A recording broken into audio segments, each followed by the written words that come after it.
Welcome back to That Dad Guy. It is June the 27th, 2022, and last week I received two envelopes, one from Linda in Georgia and one from Judy in Florida. Both of them had different types of stamps that were sent. So I wanted to show you first what Judy sent. Last time Judy sent a parcel of stamps, it was all by theme of American flags. I don't know if you watched that one, but really cool stamps, all sorts of different ones that all had to do with the American flag. Now she's done it again. She has themed what she has sent. So let me show you what she sent this time. She sent two packets of stamps, and the first packet is all about the Olympics, American Postage and the Olympics. So in 1976, here we've got some from them. I'll see all the different sorts of events. Then we move into, we've got some 1980 Olympics.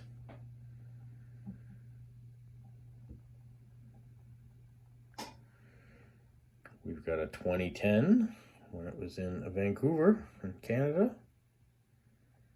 It's a 1960, a little bit older.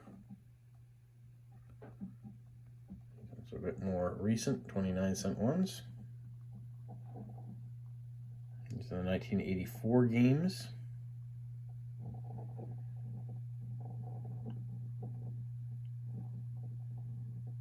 These are the 1980 games.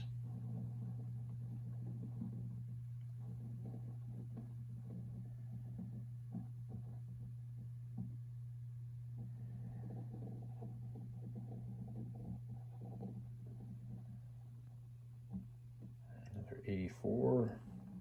It's the Pan American Games from 1987. It was held in Indianapolis.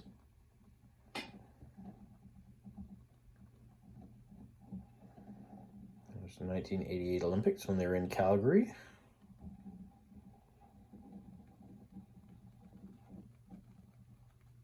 In 2006. 1972. And back to the beginning. So that's quite a variety of Olympic stamps. The next set of stamps she sent were just sports in general, not the Olympics, but just general sports. So here we have baseball, Jackie Robinson, Mel Ott, Lou Gehrig, Mickey Mantle, Take Me Out to the Ball Game, and Babe Ruth. We've got some tennis, horse racing,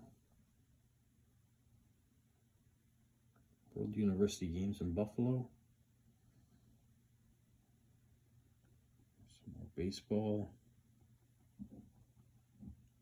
older baseball one there, and we have some football,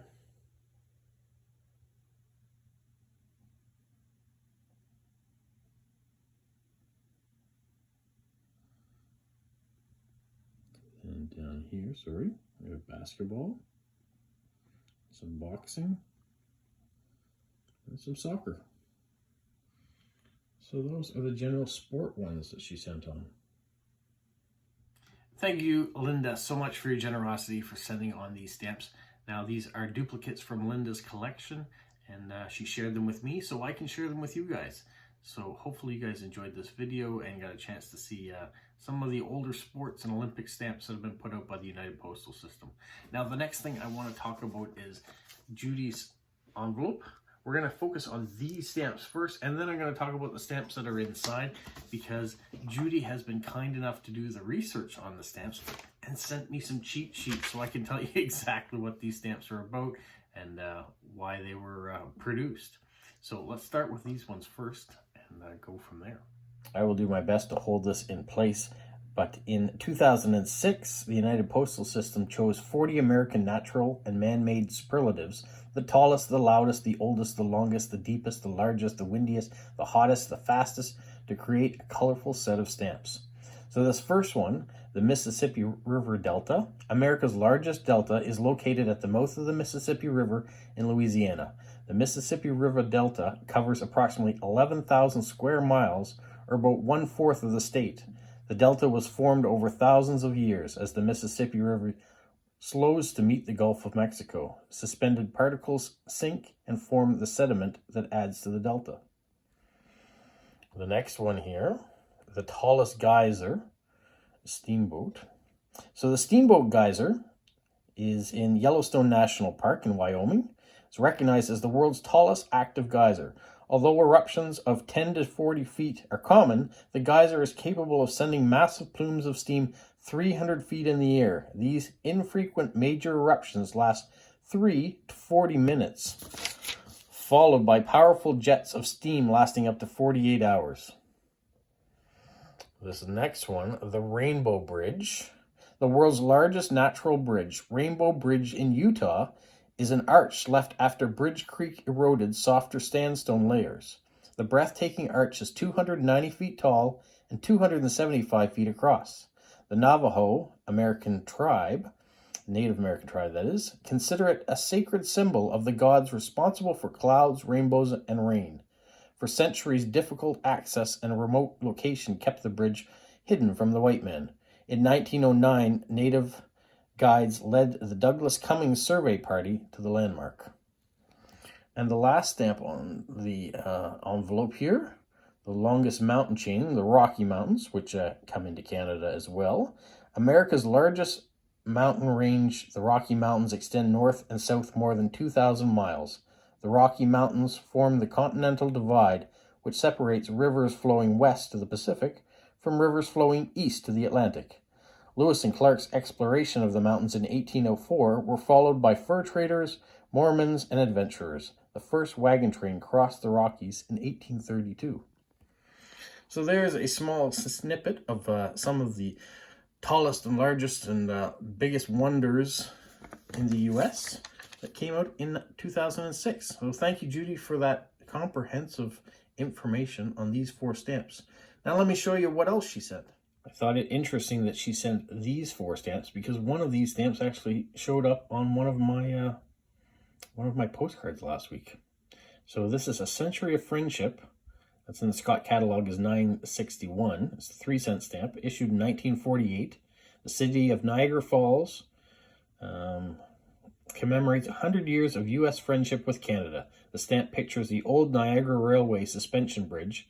This bridge was replaced by the double-decker suspension bridge in 1855, and later the Whirlpool Rapid Bridge in 1897.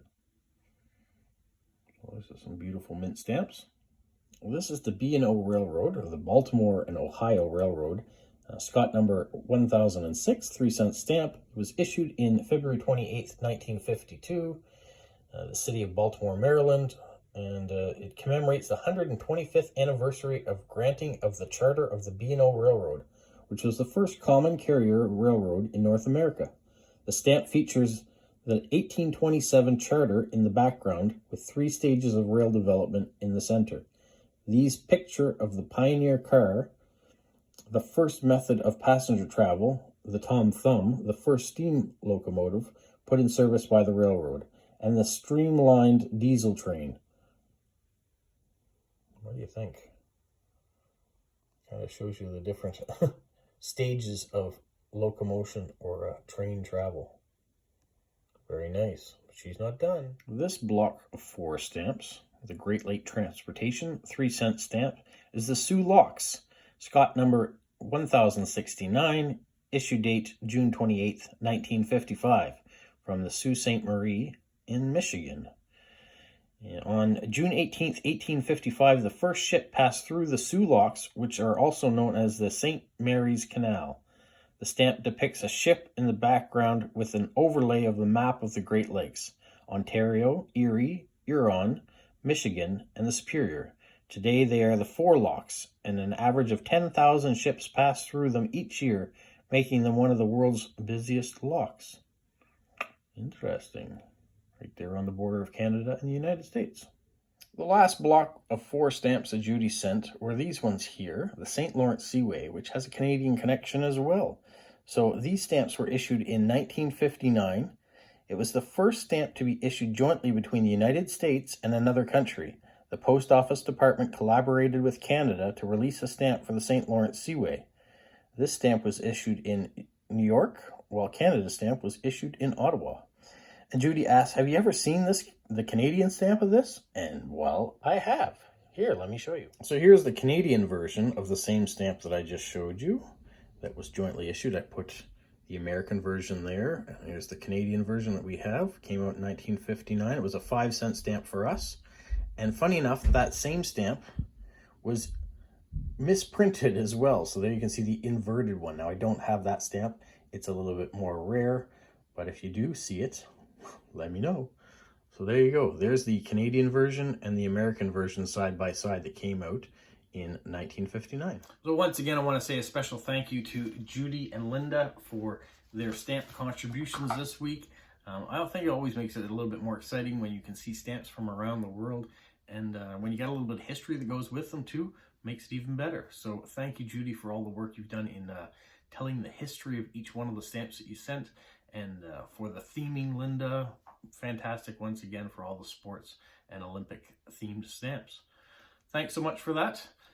I'm going to put a little caveat at the end, or a little extra message to say don't forget about the meetups if you're in Atlantic, Canada, on July the 2nd in Moncton at Centennial Park 1 to 4, July the 3rd Peggy's Cove 1 to 4 in front of the lighthouse, and July the 4th in Borden, Prince Edward Island at the Tourist Bureau. You can go on to the postcrossing.com site.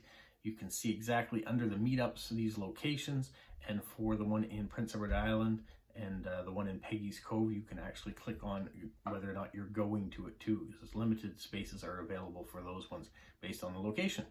But if you're coming to Centennial Park, it is wide open. We hope to see you there, and we'll see what next videos come out. But I'm going to keep talking about it until this weekend when the meetup is happening. So stay tuned, and hope you have a good week. Stay safe. Like Polo? You say like, subscribe, share, and tell all your friends. Who's a good boy? Who's a good boy?